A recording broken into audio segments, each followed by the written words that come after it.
said, are you happy? Yeah.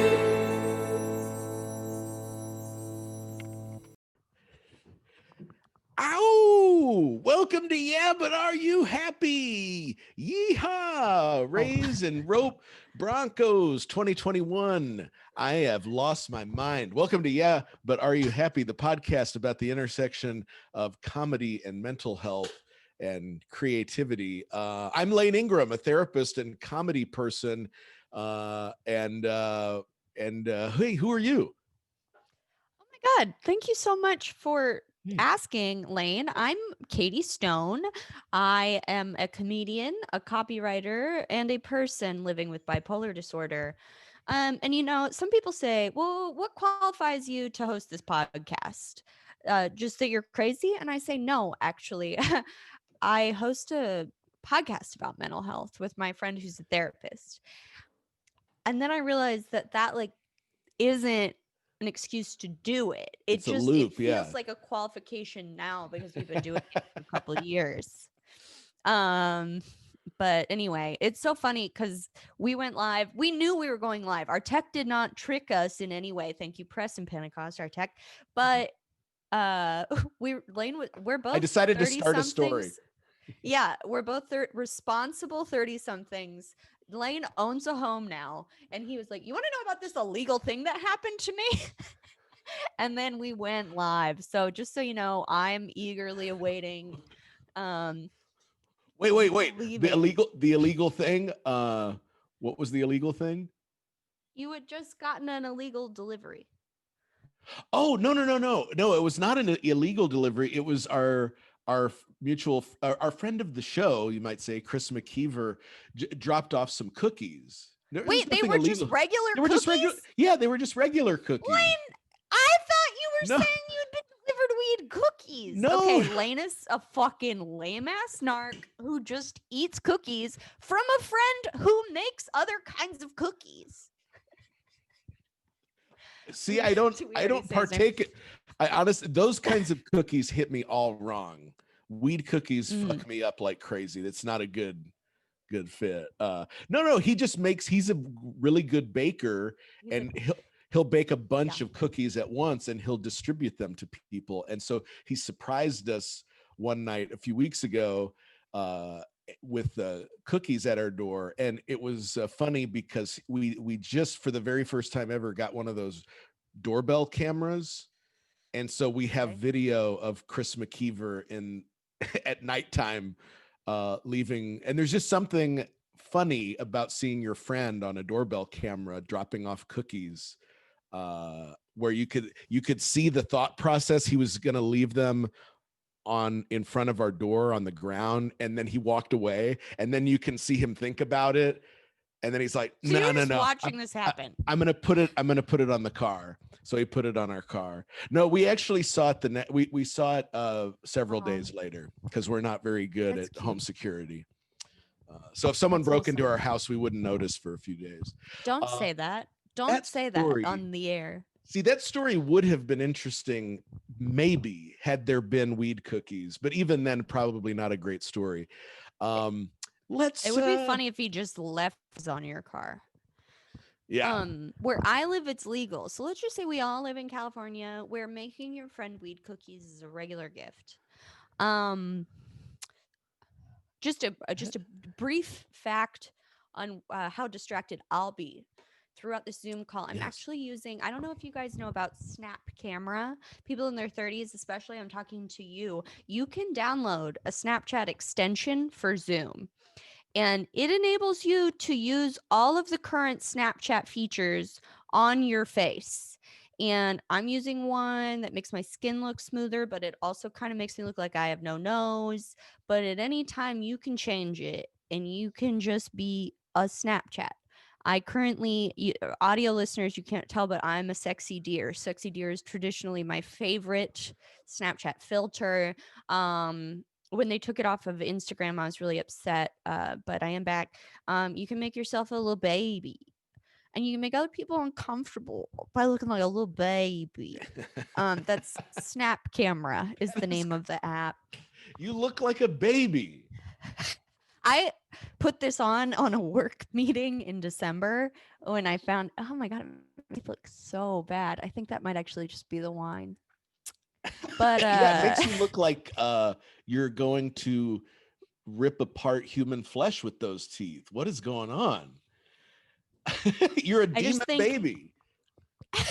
for any man, this is just for all women out there, for any man who's ever been sexually attracted to me, when I put on this filter, it makes them deeply uncomfortable because I do look like a baby.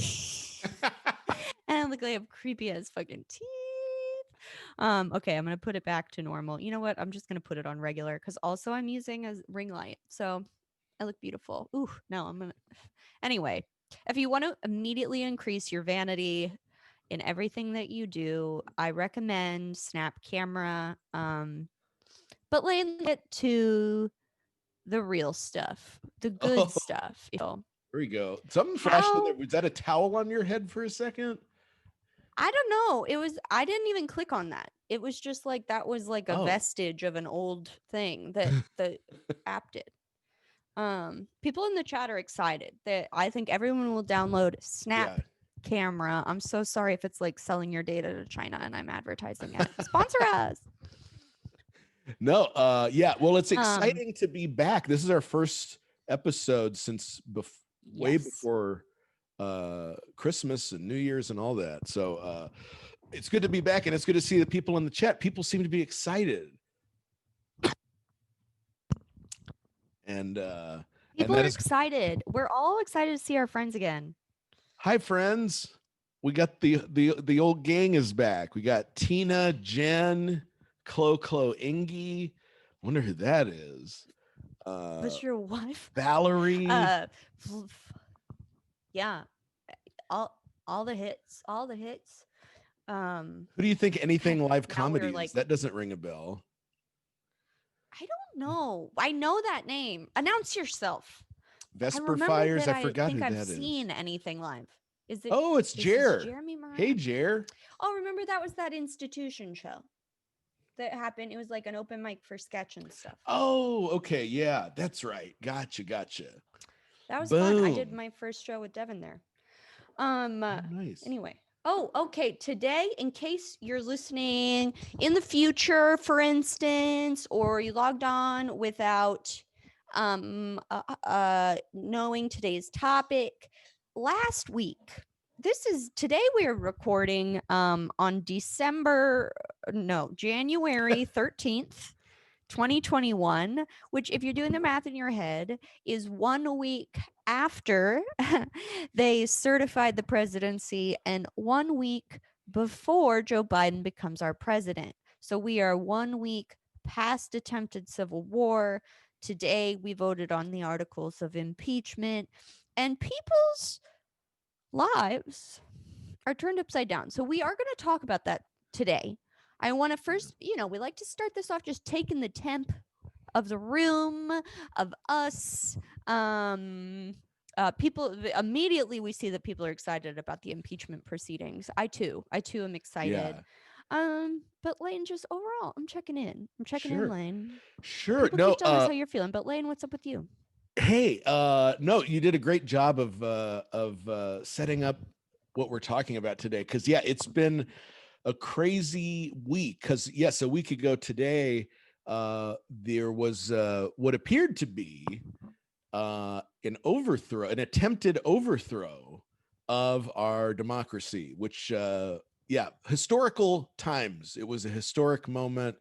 Last Wednesday, a week ago today, people stormed, not people so much as human scum, I think is the appropriate. They stormed the United States Capitol, trying to murder our Vice President, Mike Pence, and perhaps also murder House Speaker Nancy Pelosi. So it's been a fun week. And then today, Trump became the first U.S. president to be impeached for a second time. And do we know what is the timeline here? I know you asked how I'm feeling, but What No, is the Senate going to look at this tomorrow, or what happens now? No, I kept watching CNN after the vote concluded for a little bit, and what they were saying was that it seems likely Mitch McConnell actually wants Donald Trump to get impeached. So what he's trying to do is push it off by 2 weeks so that the new Senate has to address it. So it'll be a Democratic majority that receives that, and also he will likely vote for impeachment.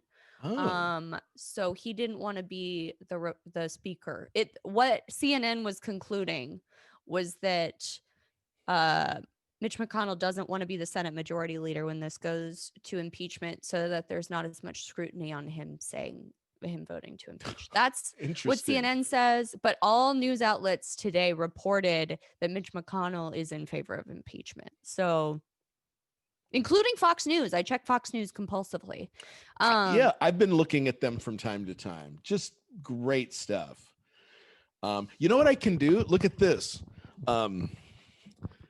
Because here, look, you can be like, sometimes I get just so fed up. I just like to pace back and forth in front of the camera, like a pirate radio personality from the 80s, specifically the Christian Slater movie, Pump Up the Volume, because this is, of course, podcasts are video platforms. See, I get to pace around the has a room. big house now. He's stunting his big house. Cleavage. Whoa, watch out. Cleavage. You almost showed Did I show everything. my boobs? You almost Did I show my boobs? Everything. We almost got banned from Twitch, Katie. I can't show everything. I'm wearing a bra, which is basically a swimsuit. Oh, okay. If I were wearing a swimsuit top, it would be illegal. Oh, it's nude. It's a nude colored bra. I was trying to untangle my mic cord so that we could both be walking around like psychos. But then thankfully, many people made me aware of the fact that I was showing my tits on camera because I was leaning over my laptop. Okay. It was almost as though you thought to yourself, Lane's pacing around. You know what I should do? Show my titties. It was just like bam. But no, it would have been highly rated Thai restaurant. It would have been, yeah, it would have been a ratings bonanza, but then Twitch would have kicked us off. Canceled us. Yeah. So where were we going? Oh yeah, Civil War. Feelings. How are you? How am I? Well, since we're talking families tonight, I have not had much contact with my family in the last week. This was weird. So right when shit was hitting the fan last Wednesday, my mom calls me for the first time in weeks. And I was in session and I couldn't answer it. Oh, wow. And I freaked out for a second because I'm like, is she calling to, like, I don't know, somehow like tell you she's at the Capitol? Tell me she's at the Capitol. Tell me this is Antifa. I don't know what, but I was like, oh shit, what could this mean? And it had nothing to do. The voicemail was about how they're cleaning out an old storage unit and I need to get my stuff out of there.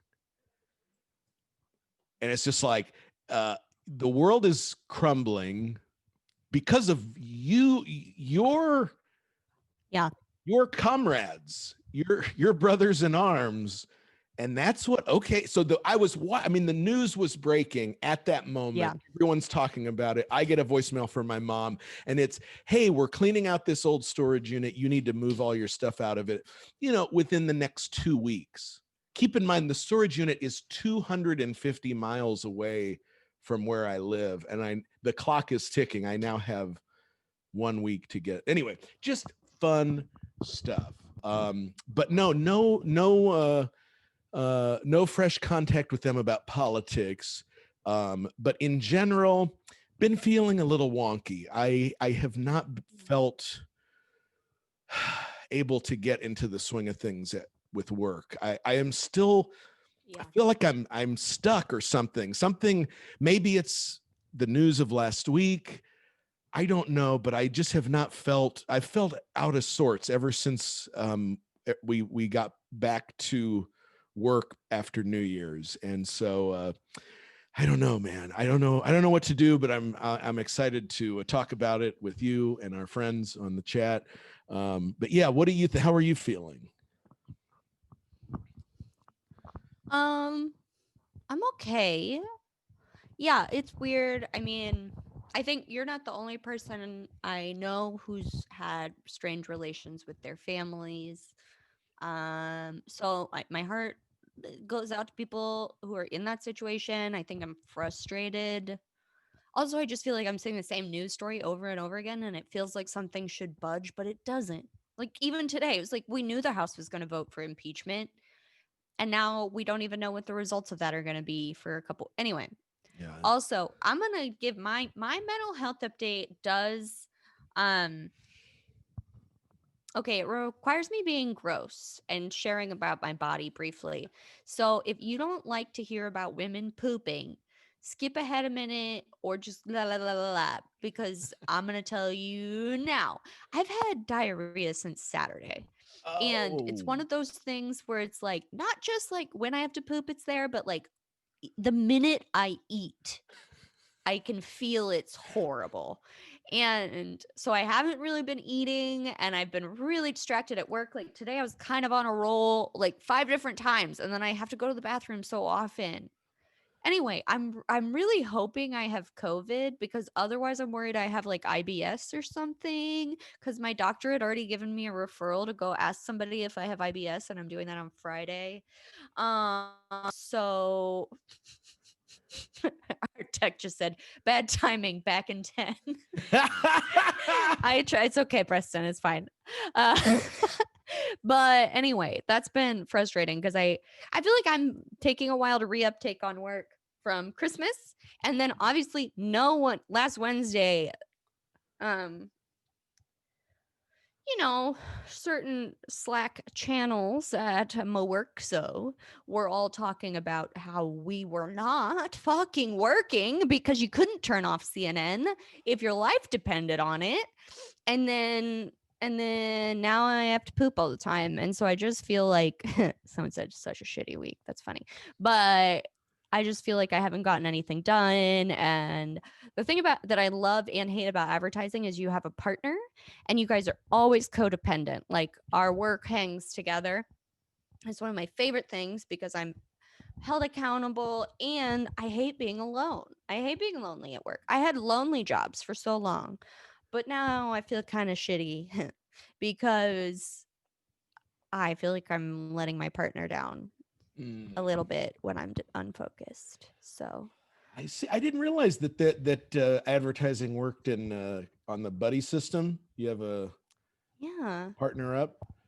the majority of the time. Some people don't.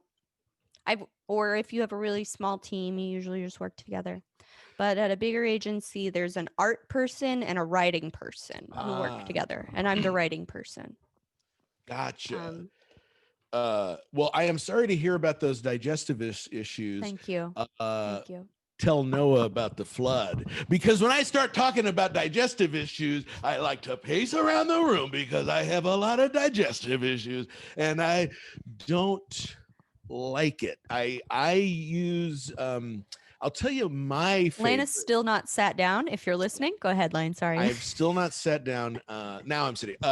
I love the pill form of Pepto-Bismol, not the chewable tablets, nor liquid Pepto-Bismol. I have discovered, as someone who has constant digestive issues, I like to pop the extra strength. You got to go extra strength because the regular strength doesn't do anything. You got to go extra strength.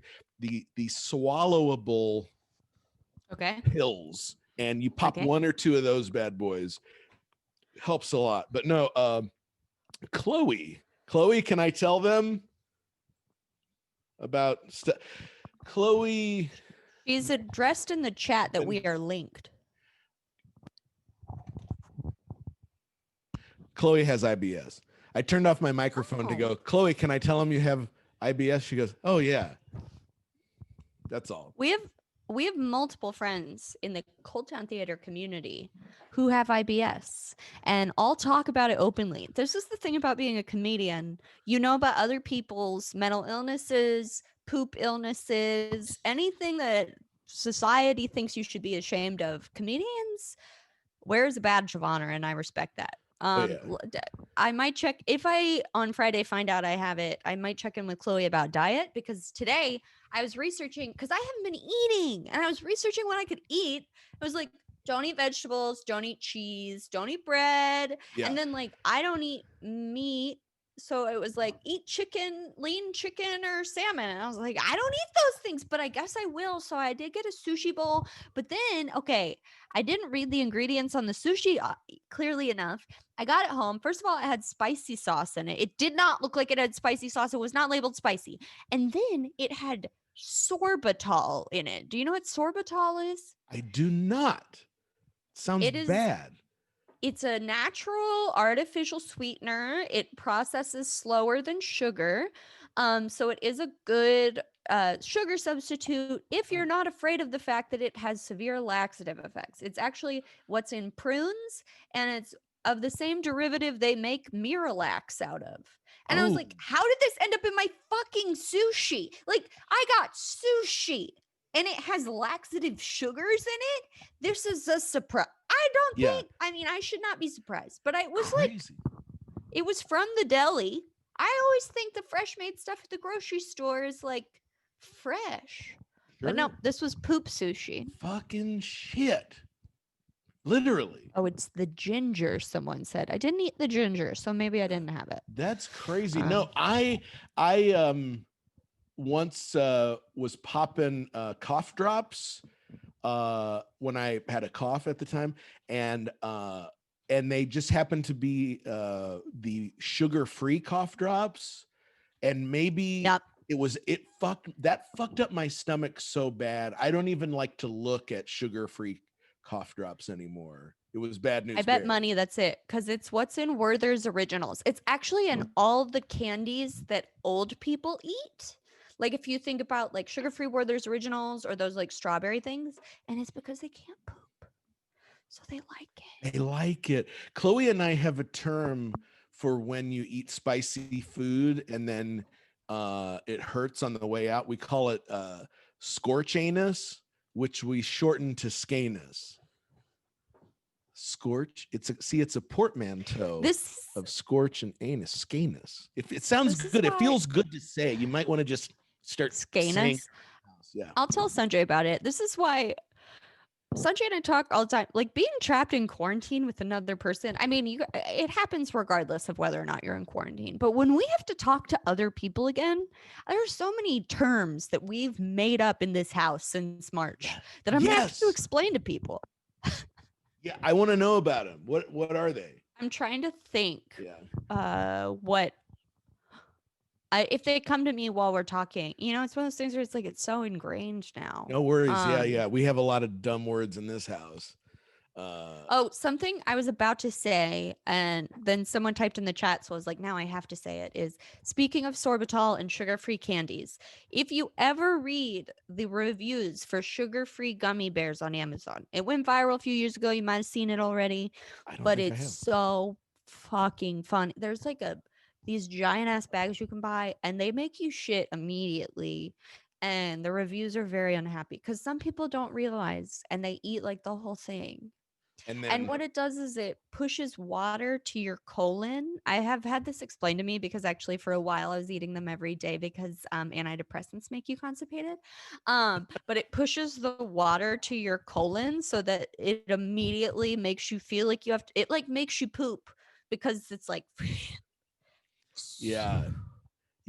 I wish, I mean, that's not helpful to the audio listeners, but you know, think of your butt like a water slide. Yeah, it's sort of like if you it's like maybe the same methodology of like a plunger. You're shooting a little jolt of water into your pipes to try and push everything through. The water pushes it through. Is anyone, I get Is anyone still listening at the, well, apparently the chat is very engaged. That's a good sign. The chat is into it. This is the poop show. I remember when I was like, skip ahead a minute, and that was like 10 minutes ago. This is great though. Anyway, Everybody poops. Love that it. said, I have actually, I mean, I do, but also I never have. I've never pooped. If you think of me as a pristine sex symbol who shows your boobs on Twitch, just keep thinking of me NBD. that way. Can I do a quick product placement? Chloe found a couple years ago, she found an air freshener that don't leave because I've got to step away to grab it unless Chloe will grab it. Chloe? Babe, Heck, I was just out of frame. I just had to fill up my water so that I could have a luscious voice. I love it. You ever do this with your fuck, partner? I left the sink running. Hold on. You ever just like to yell across the house to your partner, babe? Babe? She can it's That's the problem with the delay. Oh, okay. There she's great. She's a great sport lady. Chloe Ingram, ladies and gentlemen. Yeah. While Chloe Isn't this fetches the great? Thing. Ooh. Isn't this air freshener is fantastic. It's a what's it called? PF Candle Co. And it's PF as in PF Chang's, PF Candle Co. What? read the scent. The scent is number 4 teak wood and tobacco. So I'll hold that up. Chloe, Fantastic. it's fantastic. Do you want to talk about it? No, Chloe, what do you have to say about it? nothing. She doesn't want to talk. I won't. What's going on? Chloe, What'd you she do doesn't today? want to be part of this today, and that's okay. We want her to want to be a part of it. I go, Chloe, what did you do today? She goes, eat a dick. I feel like this- I didn't see Chloe except for the fact that she has her hair in a ponytail and a hoodie on. And I feel like what she's actually saying to you is, fuck off. I was not planning for this. I love you. But no, you're exactly 100% right on that, Katie. And and this, it smells like unlike any air freshener ever. What it does is it just suddenly makes the room smell like a really good, almost like a good cologne. I know that sounds crazy, but I shit you not. Yes. Coming in hot. So anyway, oh yeah, Tim, old buddy of mine, Tim, definitely get you some teak wood and tobacco. But no, Katie, Can I read one other comment that was important to me? Someone Yes, said please. all of this diarrhea, our friend Will said all of this diarrhea talk is appropriate for impeachment number 2. Number 2. Yes, number two. Welcome back, Preston. Impeachment, they should have called it imprunement. Prunes, poopy. No, anyway. Impeachment, they should have called it impeach emoji because a peach emoji is a butt. There you go. Or impoopment. I'm sorry, yours was better, but neither of ours were good. Is impoopment? Yeah, I know. Is impoopment any good? I don't know what's funny anymore. Okay. I haven't performed on a stage in a year. No, me either. This is the closest we get. And we just get our friends positively reinforcing what we're doing. We get And our we jollies shouldn't- off. Someone texted me something ridiculous I said the other day and was like, I loved when you said this. And I was like, I said that on a public forum? This is what hosting a podcast is. You know what's funny is sometimes clients will say things to me like, yeah, I really like that thing you said. You really made a difference when, like in one of our sessions months ago, you said, and they'll say something that I said, and I'm thinking to myself, there's no way I said that. I would never say that. And I'm just like, good. I'm glad that made a positive impact on you. Anyway. No, that's so funny. It's never what you think is going to stick with people. That is 100% accurate. Absolutely. No, but I was going to ask, since the topic of the night has to do with families and just Yeah. family stuff in the midst of all this political craziness, I get the impression you see pretty eye to eye with your family and politics, if you don't mind me asking. Is that on point Sure. or not really? My mom's side of the family, yes.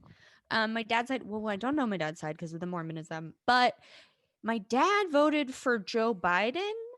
But then, of course, my family's from Georgia, and my dad fucking voted for Kelly Loeffler and David Perdue.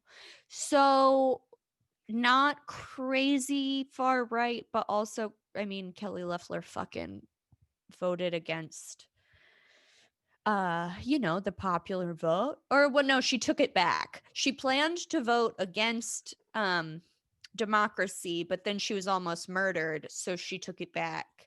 But my dad voted for her, and I found that very disappointing. Okay.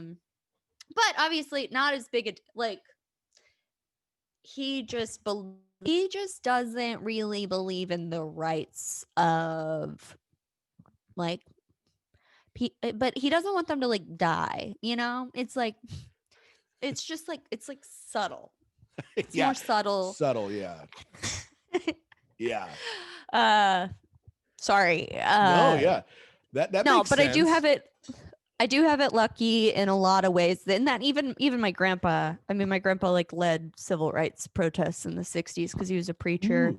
So that was sort of the tradition on my mom's side. And then I never met my dad's side of the family. Like, oh my God, but my mom does sometimes screenshot. She's Facebook friends with a couple of them. They did kick my dad out of the family, but she's friends with a couple of the like closer ones. And apparently they post things like, my family already paid for racism with blood spilled on the Union side, so I'm okay. And I'm like, you're fucking Mormons. They said to kill Native American people up until like 1910. That's not, I don't know if that's, but they did say objectively, they literally led people to genocide. So whatever. You don't get to be like, Mormons did? I'm pristine. Yeah. Ooh, Mormons dude, if you haven't listened to the last podcast on the left series on Mormonism, I know you hate that podcast, but it's very good. They also didn't believe black people would get into heaven. They changed that way later, but basically only white people were like the pure ones who would get into heaven for like the first 100 years of Mormonism. Wow. And I'm sorry, why, if you don't mind me asking, and forgive me if maybe this is something we mentioned on the podcast way back when, but why did your dad get kicked out of his family? We have briefly talked about this. Because Okay. I'm sorry to share my dad's shit. Whatever. He doesn't exist. No, sorry. He just sits in a chair all day. No one's gonna know I said this. He had sex with Eliza Dushku's aunt. Remember this story? And then she went to the church elders and said, I had sex. I know this is wrong, because they were Mormon. And then the church elders called him in and they were like, Eliza Dushku's aunt said you had sex. We just want you to repent. Could you please repent? And he said no. And Joseph Smith was a fraud. So he immediately loses some ground there. So he's already on thin ice. And then I both don't of his remember parents. any of this. Eliza Dushku. This is a lot to process, Katie. What is happening? Wait, was this? Tell me this was more than like 6 months ago. Eliza Dushku wasn't alive yet. This was when he was like 22, maybe 21, 22. Yeah. So he quit Mormonism. He was excommunicated from the Mormon church, formally. So he loses a lot of family there. And then what's really sad is I met both of my grandparents when I was a child, but not after I formed memories. I don't know either of them. They died in their 60s. So like younger than both my parents are. So then he lost both of his parents early. And then when his dad died, his dad had remarried this woman who he left, or I guess he didn't have a clear will, so almost everything went to her and he didn't get any inheritance. So he like tried to be like, hey, I think some of this was meant for me. And then all the family told him he was money grubbing, and it was like real fucked up. So anyway, my dad, I talk a lot about him on this podcast as maybe not being a great influence mental health wise. But all of that said, I'd be depressed as shit too. For sure. Sounds hard. Yeah, Sounds really hard. I might ask your dad for advice as Don't. I get older. My therapist literally said, never take your dad's advice, only take advice from people who you want to live like. And I Wait. only take advice from people you want to live like is actually incredible. That is something my therapist said that I checked. And I bet she knows that one was a big one. I That's a bet good she one. knows. She's like, I coined this and I feel good today. I love it. That's a great line. I love that. I may steal that. Yeah, no, take it. Your dad is hanging out on a couch or recliner all day. It sounds like he's It's a living recliner. the life. Love it. Recliner. Just excommunicated from his own family, getting cut out of inheritances. That guy is living my life. I need to talk to this man. I think I'm on track to maybe live some of that out for myself. You should. He actually hasn't left the house in like 6 months, and because he can't drive because his diabetes has gotten so bad because that was a choice because he's so depressed. Oh. But you could live a life of leisure, and I think that you can find a good role model for that. I just don't think it's my dad. Well, it's funny you mentioned that. We on one of our last episodes before our hiatus, I had another doctor's appointment. I got chewed out by my allergy doctor telling me to lose weight. Oh, fuck that bullshit. Fuck that. I'm sorry. I know, but that's what we were talking about, right? Like every doctor just tells you to lose weight as though that's going to solve your allergies. He went on and on. Anyway, he would not let it go. He kept talking about it for minutes and minutes about how and why I need to lose. But anyway, something did register and click. And so I think I have a new resolve, Katie. I need to not be morbidly obese. Not good. So I'm going to work on that. I really am. I like to joke about weight and food and how much I love food, but yeah, something's got to give. But no, I see what you mean about your dad. He does have, we've talked about, that he could be doing things to help his situation. And I need to work on that. Gots to get on that. He is very thin. So, I'm sure I can ask him his advice. I think he cut out alcohol because he doesn't feel anything anyway. Anyway, we don't need to. But I don't know. I'll support you in your journey to feel healthier. Absolutely. If you want to check in on that here, whatever. Support. I can still hate your allergy doctor because that sounds like bullshit. I mean, it's a little weird. Yeah. It's weird. It's a little weird. So that was fun. That happened Monday. So I was still reeling from the news of last week. And so that happened. Speaking of family stuff, though, just updates from so yes, I'm having to keep my family posted about getting the stuff moved out of the storage unit. But on a positive note, my sister got a puppy over the weekend, and pleasant texts were sent around the family congratulating her.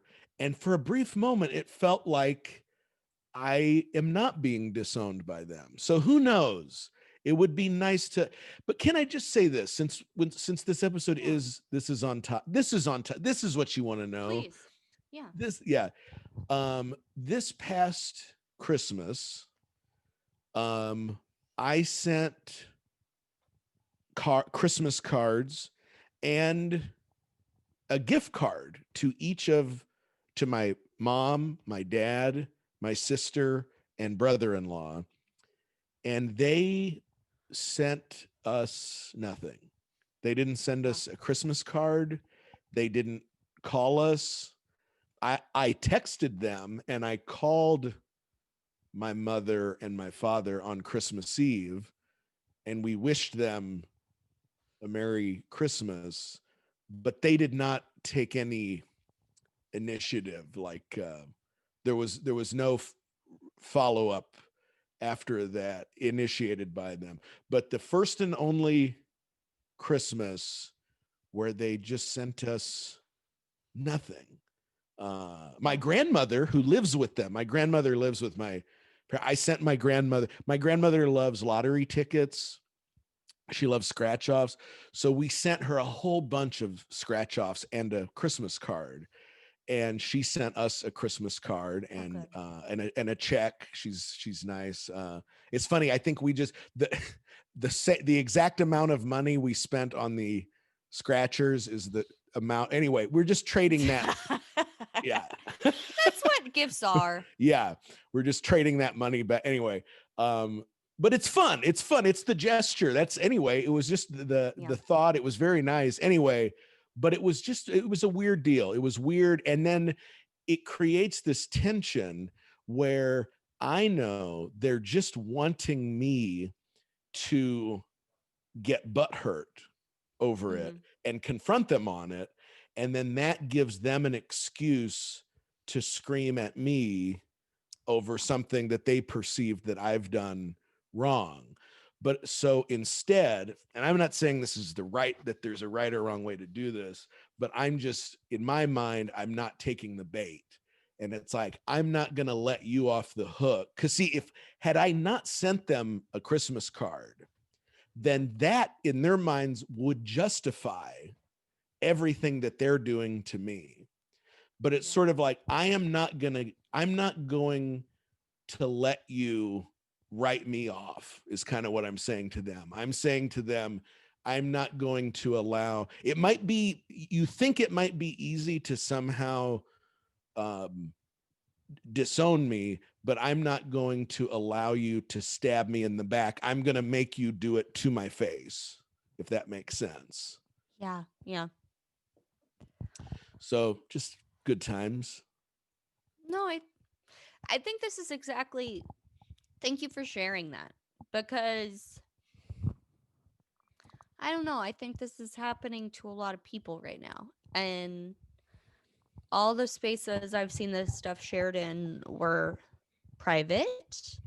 And it's hard to be like, I don't know. I hope there can be some sort of community healing moving forward, because I don't know.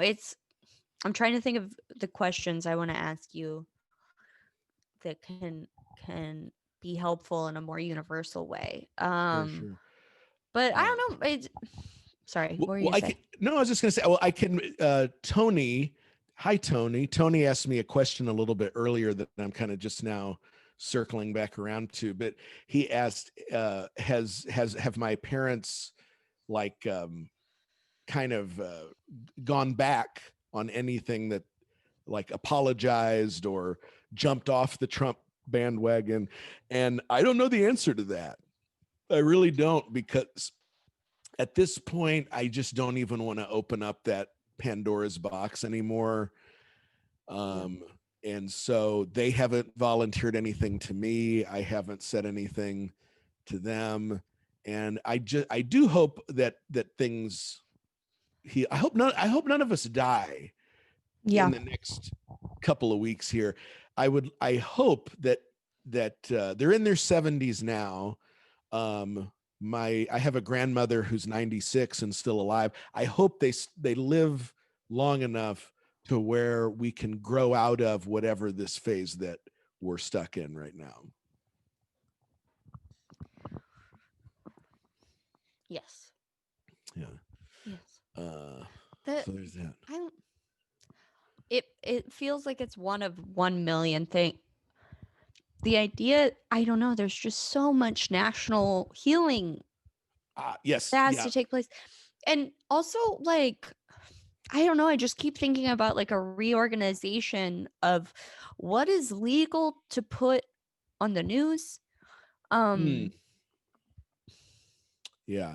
I would like to think that that a successful impeachment of Trump in this new Congress, that could maybe help the Republican Party clean their house enough to the point where maybe we could have some healing. I weirdly do feel hopeful that things might heal, at least to the point where families can talk to each other again. Yeah. I really think that if Trump could somehow fall out of the daily conversation and thank God he is off Twitter. I think that helps. The fact that he's off Twitter, thank Jesus. But I don't see, I mean, I know people say that Trumpism is not dead, even if Trump never enters politics again. And on some level, I get the sentiment, but at the same time, there are no Republicans who can string two words together the way that Trump can. Like Trump is able to work people into a frenzy that Mitch McConnell can't. Yeah. Republicans are not charismatic. Trump is the Republican version of charisma embodied. And when he goes, I don't think anyone's going to be able to rally people the way that Trump can. And therefore, I think the discourse won't be at the fever pitch that it has been for the last 4 years. I that's my hope. And I hope when that happens, families can talk to each other more and in a better way. But one thing that has given me hope is some clients that I do work with have had productive conversations with their family. I've talked with at least 2 clients who have family parents who are Trump supporters, and they were able to connect with them and feel that their parents they're not condoning Trump anymore. They're jumping off the bandwagon. And this has led my clients to feel a great deal of personal healing, which I think is wonderful. So I hope a lot of us who are hurting can have that soon. Same. Thank you so much for sharing those thoughts and feelings, Lane. Sure. Because it's interesting to see, like, I don't know, I feel like last week led to some healing for some people. Absolutely. I've definitely heard some people say that their parents were like, oh shit, he's bad. But at the same time, like, I don't know, there's a guy from my high school whose mom kept posting pictures of her friends at the Capitol and was so proud of them. And I haven't talked to this friend about it. I won't share too much about their life, but they experienced some loss in the Iraq War that made me like, it's crazy that I feel like there's this way that like the American system like polarizes people, because you either have to be against the government or you have to admit that something terrible has happened to you. And I feel like that's where like classism comes in. It's like you either have to be like, oh, I'm going to fight this because it is a negative thing impacting me, or like, but that requires admitting that something is working against you. And sometimes like we grieve loss in this different way where it's hard. I'm obviously making wild conjecture about this woman who I haven't spoken to in 12 years, but I don't know. It's weird. It's weird to see people intake this. Or we have a friend whose mother left Facebook for Parler, like the night before you couldn't use Parler anymore. Oh, shit. And they were very upset. I don't know. It's interesting that last week it really created this further split where like 75% of the country is now totally united. Like, holy shit, that was bad. And then 25% of the country is on an island hundreds and hundreds of miles away from us. Just existing in a different universe. Yeah. I'm rambling a lot. No, you're fine. I apologize. No, well, yeah. Well, does it ever? Yeah, any? I don't know if there's any differences of opinion between you and whether it's your immediate family or extended family. Is that something that causes distress for you, or maybe not so much?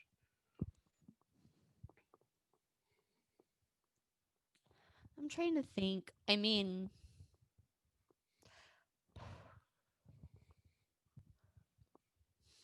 I guess yeah, like I push and pull against my father, but not in a way that I think is exceptional.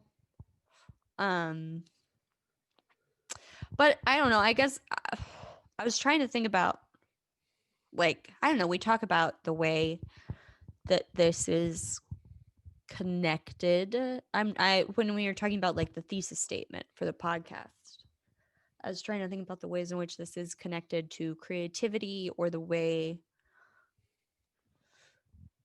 the creatives process the world Oh, around them. yeah. And there is this perception that creative people have conflict with their family, and this is like our coping mechanism, or co- whatever your art is, your coping mechanism to Yeah. deal No, with yeah. that conflict. But I can't really foresee the sort of, I don't know. I think that can be a glorification. It's like, well, yeah, but like totally having your family cut you off probably doesn't make you more creative. I don't know. Right, Like on the right. day to day while it's happening, for sure. I wish I had those, those parents of people who do comedy that are just like, oh yeah, my son, yeah, he says the F word on stage. I don't know. I just don't really watch it. He makes money. Okay. I wish I had like sort of just I like their jokes go over my head, but they seem to like it. Okay. Like I would rather that than what I kind of envy that right now. Wait, have they been to your shows? What do they think of your comedy? Great question. They haven't been to any of my shows in a long time. My dad came to an evening with Klain, directed by Katie Stone. Did And he? What did he think? well, he loved it. He loved it. Yeah. That he really liked. But other than that, they really haven't seen me perform much in the last 7 or 8 years. Well, they flew up to Chicago to see my Second City conservatory graduation show, and they liked that. But at the same time, I don't know. I think they're it's the political lens that I think just kind of screws everything up. I think it does muddy the waters, because I think there's just such a big difference in point of view. I think it's just I do think they see the world perhaps a certain way that maybe makes it difficult to sometimes have comedy common ground. Like for instance, I've thought like, oh, this is funny. I wonder if they would think this is funny. And I know I've got to vet it thoroughly, because I'm like, now but they say something about guns here. Maybe I shouldn't send that to them because that's gonna, like, I never know what is gonna somehow hit them the wrong way. Like I'll give you an example. They just one day decided about 4 years ago that they just hate Meryl Streep. Just hate Meryl Streep, because I think Meryl Streep said something about Trump early on, like maybe at the one of the inauguration day protests in January 2017. Meryl Streep. Doesn't that feel like a million years ago? Sorry, absolutely, go ahead. Yeah, but no, it's just like, so now, you can't believe the conversation top. This is just a drop in a bucket, but it's like, oh man, we're watching this show, Big Little Lies. Boy, what a great show. And they have an encyclopedic mind for things that upset them. So I go, we're watching this great show, Big Little Lies. We hate Meryl Streep. Meryl Streep hates our country. We won't watch it. And I'm like, and I'm just saying, oh, right. I have to remember. I can't talk. Yeah. Oh, yeah. Sorry. Oh, yeah. I forgot about that. Let's talk about this other thing now. I wonder about this shit all the time because, like, I don't know. In the morning, I wake up and I either watch Seth Meyers, The Daily Show, or The Amber Ruffin Show, or SNL. Every morning, I watch a topical thing. It makes me feel connected to the world to begin my day. Conservatives can't watch any of those. They almost can't watch any. CBS and ABC have a few accessible comedies, but aside from that, they can't consume pop culture because it makes them mad. And I think about, like, they talk about us doing cancel culture, and it's like, that's a great point. Yeah. why don't you won't watch anything. You can't watch it. It's not made for you. Yeah, that's great. I love it. Boy, this is I know there was something I was going to say that was so relevant to what you were talking about and the purpose of our podcast. So I'll shoehorn it in here now. Do it, please. So you were talking about family, parents, and creativity. Mm-hmm. Right. And how sometimes maybe it's glorified that creative outlets are in some way making up for the fact that our parents didn't approve or something. Charles Bukowski has a quote on this topic, and it's something like, if like whatever your artistic medium is, it's if your parents like what you're doing it wrong. Like whatever your artistic outlet is, if your parents like the art that you're making, you're doing it wrong. And yes, so I am doing great art is what he is telling me. Just the best art. The other thing that came to mind just left my brain, but it'll come back to me. No. Did you watch any of the coverage today of the House part of the impeachment? What were your thoughts? Well, I turned it on and off a lot because somebody would say something I'd agree with, and I'd be like, yeah. And then a Republican would say something I agree, because there were 10 of them. And I'd go, yeah. And then any of the other Republicans would come on. I don't know people's names from Texas has so many representatives because it's so huge. Some woman in a Texas mask gets up and starts talking. And that was when I turned it off. I was like, yeah, no, thank you. It was so frustrating to watch so many Republicans say dumb shit. Yeah. Someone was, I don't know, it was like I saw a roundup of why they said they weren't voting for it. And it was all just whataboutism. It was not like he didn't lead an insurrection that threatened our lives specifically. It was like, don't you think we should be focusing on the pandemic? And it's like, bitch, we've been trying. That motherfucker. Right. We have been trying. Exactly. No, can I read a couple things from the chat here? Please.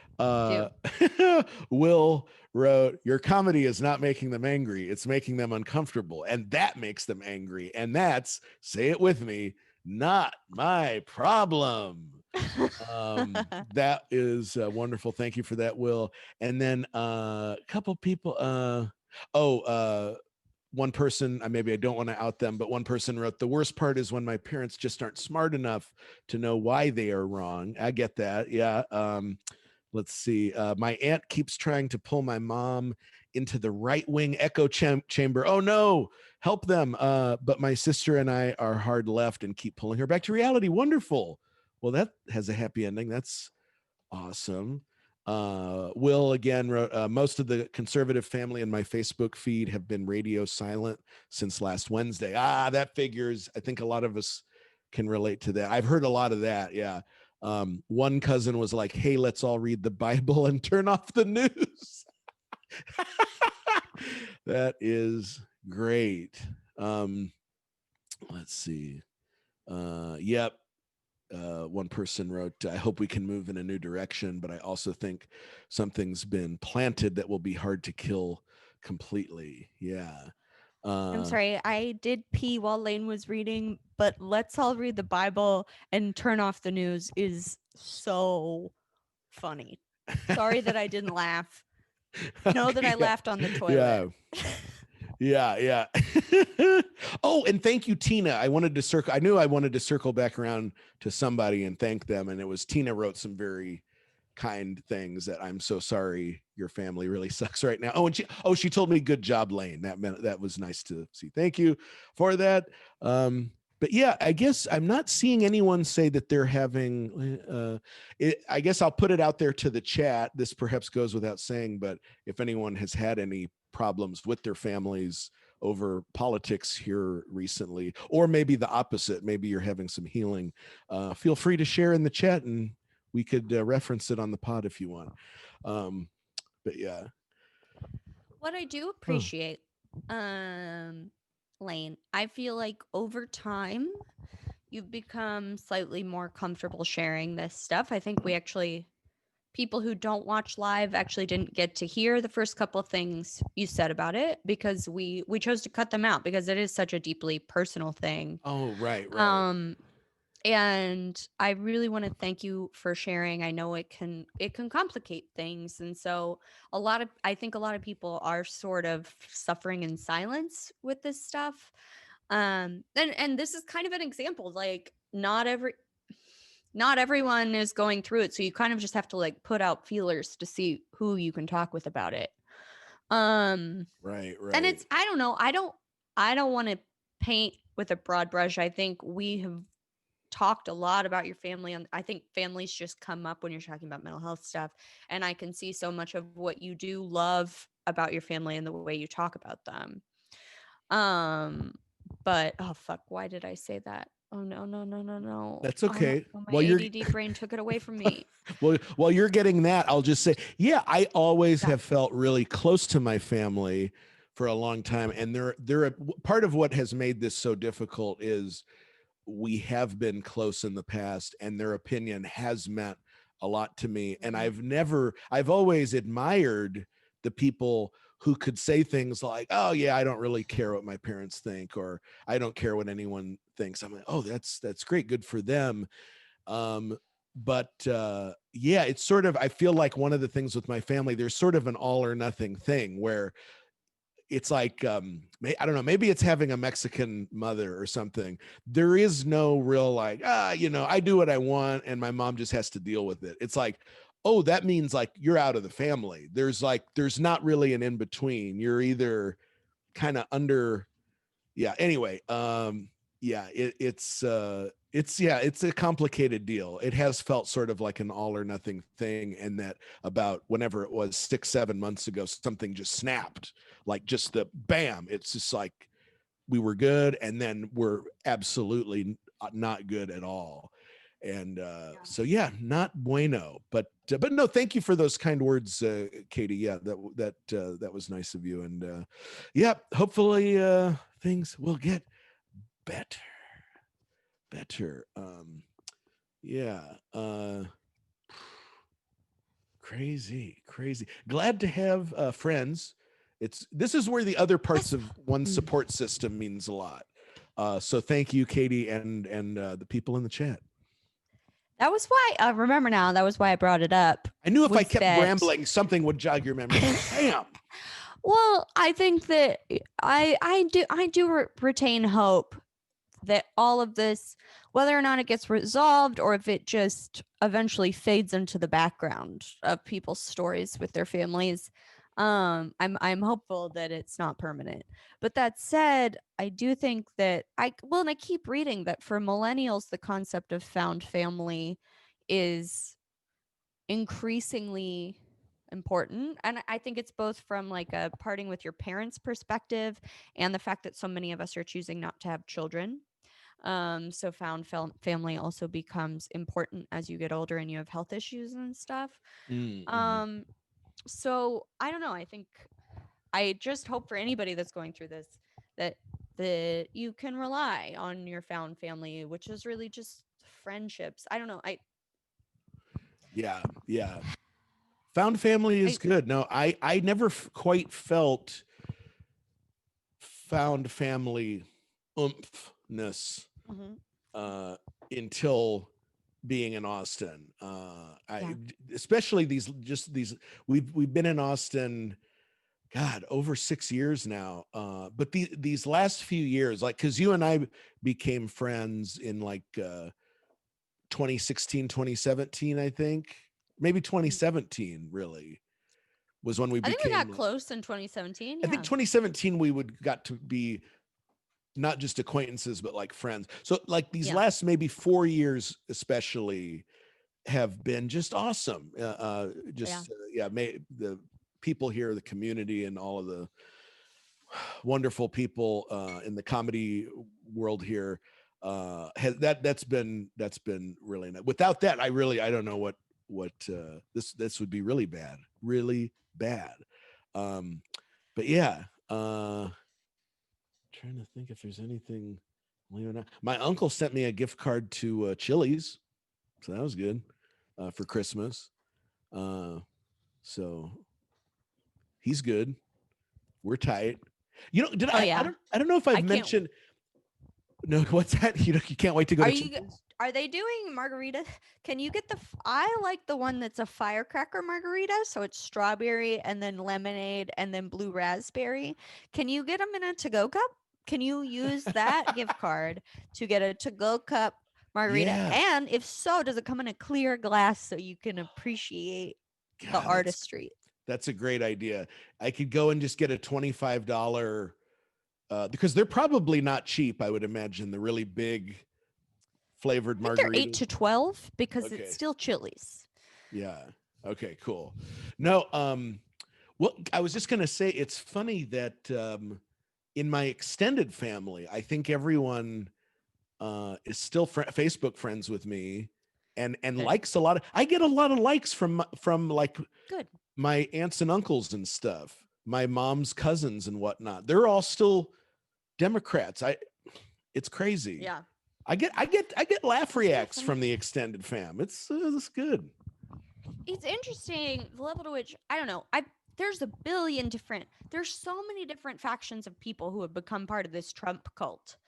And I do keep reading about people who legitimately it's part of their bipolar 1 manic episode that they get into QAnon. That like that grandiose thinking leads people. Anyway, I don't know. It's just like your parents obviously, and I don't think your parents are both having a bipolar 1 manic episode, but like the way that like it can make you a total island. I read there was this viral video. I don't know. I think we talked about it on this podcast before.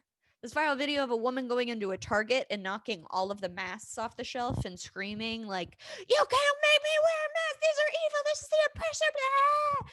And then I read there was like a long article. There was like a long read interview with her because she had been having a manic episode. Her husband didn't agree with her. She went home and he divorced her. Like it was just, she was entirely alone.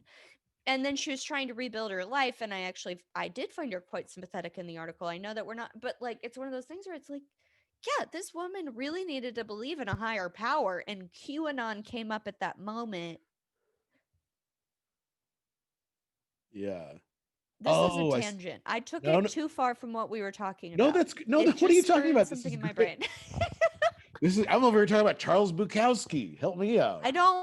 I'm not accusing your family of all being unwell. No. No, that's just a good story right there. That's wild. No. But then the fucking horns guy, horns vest guy he definitely experiences delusions. And it's like, of course, the movement that allows you to put on horns and a vest and storm into the U.S. Capitol is attractive if you have narcissistic delusions. Yeah. Yeah. Also, he kind of had a certain deranged handsomeness quality, don't you think? Kind of a rustic mountain man, marauder type Trumper. Yeah, I definitely wish he was more unattractive. It's confusing. Yeah, stirs up confusing feelings. I know that was how I felt about Tiffany Trump for a couple years. Thankfully I'm over that. That's the Trump you think is hot? I think that's so wholesome. I don't know why I said it like that. You No. like them a little pudgy, a little natural. She's Yeah, not yeah. even pudgy. Just in comparison to no, the plastic surgery of the rest of the family. She's the one. Yeah.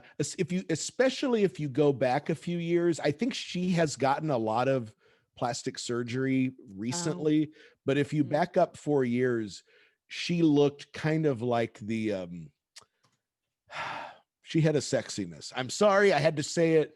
She had You're a fine. certain kind Dude.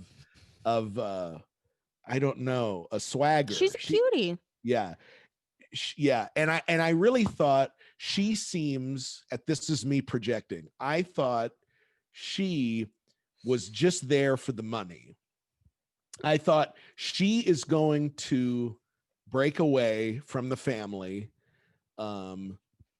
because she's just there because she can't say how she really feels because she would get cut out of the family. But then she has gone now she sucks. She's one of them. Exactly. Back then it was like she never is allowed to speak. Is it because she's stupid or because she doesn't agree with them? And over time it's like, tragically she was just stupid. Yeah. Which Her I dad find is still dumber. Sexy. No, I mean I like smart women, right, Chloe? No. What was I just gonna say to you about your it's like hang on one sec. I'm still here. I'm just I should vamp because Okay, I just said get over here. I'm right here. We're watching we're watching we're watching the Senate confirm the electoral votes last Wednesday night after we just saw the attack on the Capitol. And it's like 11 o'clock at night and we're watching all people listening at home. Chloe is not okay right now. She is deeply embarrassed by whatever Lane's about to say. Go on. I just needed context. Okay, go ahead. And Chloe goes, I know this is crazy, but something about Lindsey Graham's kind of hot. Chloe. Something I really thought about you were Lindsey say one of those. Graham. I think I called him kind of a snack. That's what it was. Something. Lindsey Graham is kind of a snack, is what she says to me. And then I'm supposed to just fall asleep. Like, well, lights out. Good night. Good night, honey. I don't know. It's a weird time. I love you. It's all good. Tell her it's okay. Well, no. Okay. Maybe she'll hear me say this because she's going back in the other room. What I keep thinking about Lindsey Graham, because there was that story that he was hiring so many male escorts delivered to his hotel, and that within the gay escort community in DC, everyone knew. And I'm just like, there is another universe where he is just living in Atlanta. He's friends with all the other old Southern Atlanta gays, and they're having a good time. But that is not this universe, so I do not forgive him. I'm just saying I think he's happier in the alternate timeline where his moral compass directed him in a good way, because his vibe is easily joyful gunkle. But he has not lived his life that way. Yeah. He's become hateful. I love that you're saying this like you're on the verge of tears, crying about poor Lindsey Graham. Because I just am jealous. We know we're in the darkest timeline. We've known this for 4 years, but this past week, it's just like, how much more can you put on us? Someone tweeted the other day, I thought it's so obvious, but it was so funny. It was like 2016. How bad could it get? 2021. People are starting a civil war at the Capitol despite knowing they will likely be killed by a global pandemic. Like, it's just an escalation that I know. Like, Devin is always like, come on, you saw this coming. And I'm like, in a way, yes, but it is my privilege as a white person to be surprised at least that a man in a fur vest and Viking horns took the floor in the United States House of Representatives. I'm surprised, and I admit it. Yeah, for sure. This is my hottest take right now. My hottest after seeing these House Republicans today. Here's my hot take. A lot of the House Republicans were up there saying what happened, the attack on the Capitol was appalling. But President Trump is a good man and he did not incite that riot and attack on the Capitol. And my reaction to that is, you fucking coward. Be passionate about something. I would have more respect for those fucking just, I don't even know, like weaklings. I would have more respect for those weaklings if they were like, fuck yeah. That horn guy, that was my grandson and I am proud of him. I wanted Nancy Pelosi to get murdered. I wanted Mike Pence to get murdered, and I support them, and I support the fact that Trump incited that riot. I would have more respect for that than this bullshit of talking out of both sides of their mouth going, the attack on the Capitol was appalling. We never could have seen that coming. We didn't fan those flames. But Trump's great, and we should just leave him alone. And everything he said was fine. He didn't incite anything. Fuck that. Be passionate about something. Have a spine. You know, no. You backed this bullshit for 4 years, and then the moment it's not convenient for you, you're like, with those guys, we weren't with those guys. Those guys bad, me good. Fuck that. Fuck that. This is a Texan podcast about mental health. So let's just take a moment. Let's just all take a moment to fucking shit on Ted Cruz. Can you imagine a more spineless piece of shit that's just like, sorry, did someone say something really funny in the chat? Lane's laughing. No, I'm laughing at you. I'm laughing about what you're saying. Okay, no. So I don't even know how to lay out the timeline. Donald Trump says his wife is a hideous cow. Then he says his dad is the Zodiac killer. He insults him over and over and over again, then defeats him. He was probably one of the he's not sane, but one of the sane front runners, defeats him despite being a psychopath. Then Ted Cruz has to get up in front of everybody and be like, I love Donald Trump. Put him another dime in the Trump box, baby. And then he leads an insurrection on behalf of the man who called his wife an ugly cow. He has to go home and lay in bed with her that night and say, I love the man. He's not kissing her pussy because we know he's never done that before, but he's like smooching her hand or something. And he's like, I love you, even though I love the man who called you an ugly cow. And then it turns out they lose the Civil War. And so he writes this it was like an op-ed or something that was like, I've actually never liked Donald Trump. And it's like, motherfucker. Yeah. No.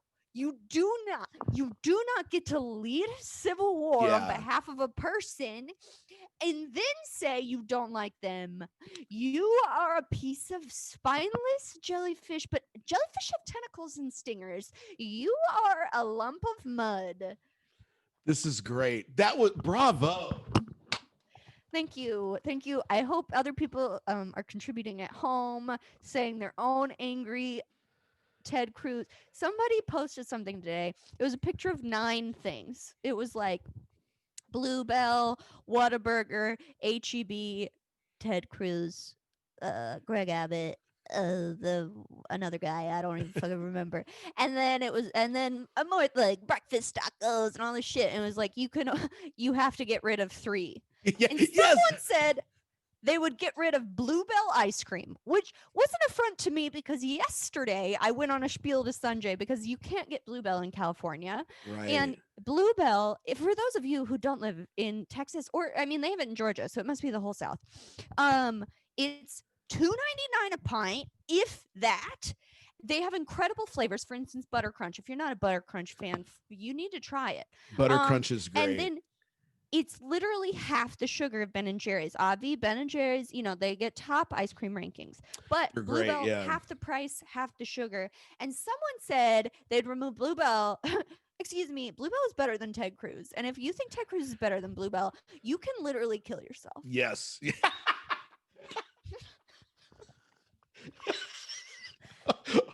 Whoa.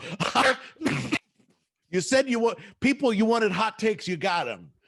Boom. I don't mean it. Don't kill yourself, but do seek therapy. Seek treatment. Seek therapy. Yeah, call someone. Is not okay. I don't endorse. I take back endorsing suicide, but I do endorse you hating yourself. Yeah. Call 512-472-HELP, the Austin Mental Health Crisis Line, and they will help you. That's great.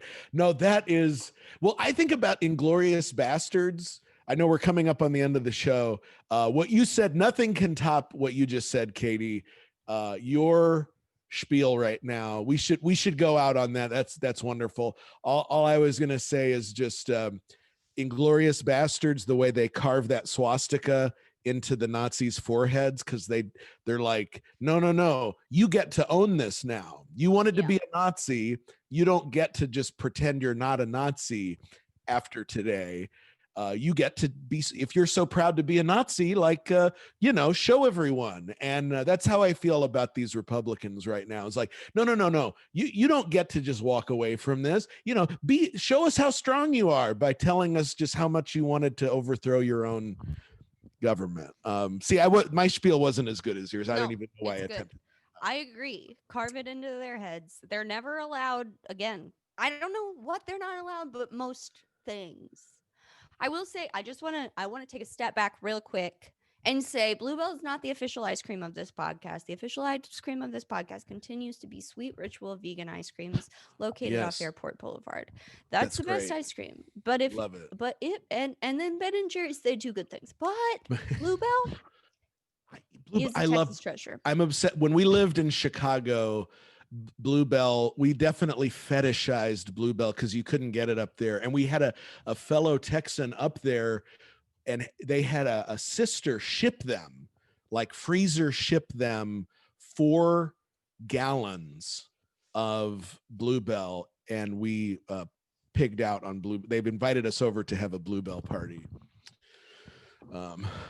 We all fucked. No, it was just ice cream. Sorry.